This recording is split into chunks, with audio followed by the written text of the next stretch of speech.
আসসালামু আলাইকুম রহমতুল্লাহ। Welcome to Molla News TV. Molla News টিভির পক্ষ থেকে 50,000 পরিবারের জন্য মহা সুখবর দিলেন খাদ্য উপদেষ্টা।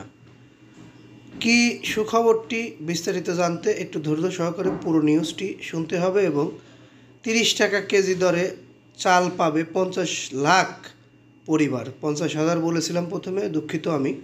50 লাখ পরিবার পাবে 30 টাকা কেজি দরে চাল। কারা এই 50 লাখ পরিবার এবং কিভাবে পাবে বিস্তারিত জানতে একটু ধৈর্য সহকারে পুরো নিউজটি দেখতে ও শুনতে হবে। খাদ্য ও ভূমি মন্ত্রণালয়ের উপদেষ্টা আলী ইমাম মজুমদার বলেছেন, আসন্ন রমজান মাসে এবং মার্চ এবং এপ্রিল এই 2 মাসে 1.5 লাখ টন করে মোট 3 লাখ টন চাল দেওয়া হবে খাদ্যবান্ধব কর্মসূচির আওতায়। এছাড়াও 30 টাকা কেজি দরে 15 কেজি করে এ কর্মসূচির আওতায় 50 লাখ পরিবার চাল পাবে বলেও জানান তিনি।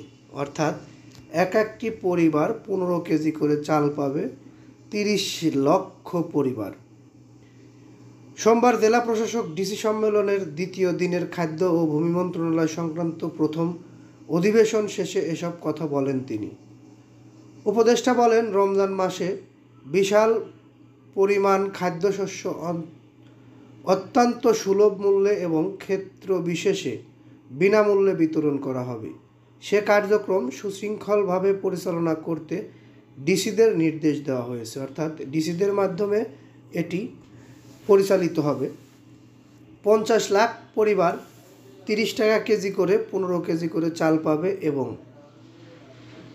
টাকা ছাড়া 1 কোটি পরিবার 10 কেজি করে চাল পাবে। এটি বিনামূল্যে দেওয়া হবে।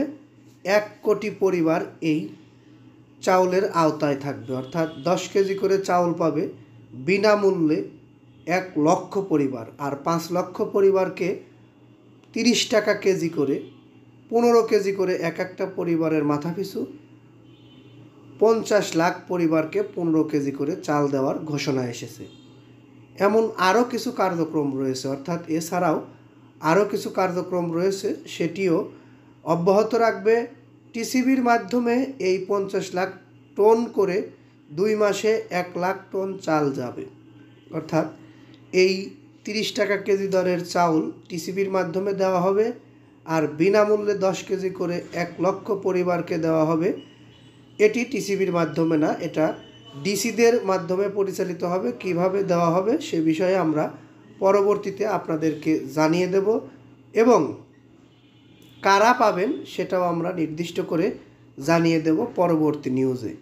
ততক্ষণ পর্যন্ত আমাদের সঙ্গে থাকতে অবশ্যই আমাদের এই চ্যানেলটি সাবস্ক্রাইব করে বেল বাটন অন করে রাখবেন। ভালো লাগলে নিউজটিতে লাইক, কমেন্ট, শেয়ার করবেন। কোনো প্রশ্ন থাকলে কমেন্টে জানিয়ে যাবেন। আমি এই নিউজটি আর দীর্ঘায়িত করছি না, এখান থেকে বিদায় নিচ্ছি। পরবর্তী নিউজ পেতে অপেক্ষা করুন। ততক্ষণ সকলে সুস্থ থাকুন, ভালো থাকুন। আসসালামু আলাইকুম।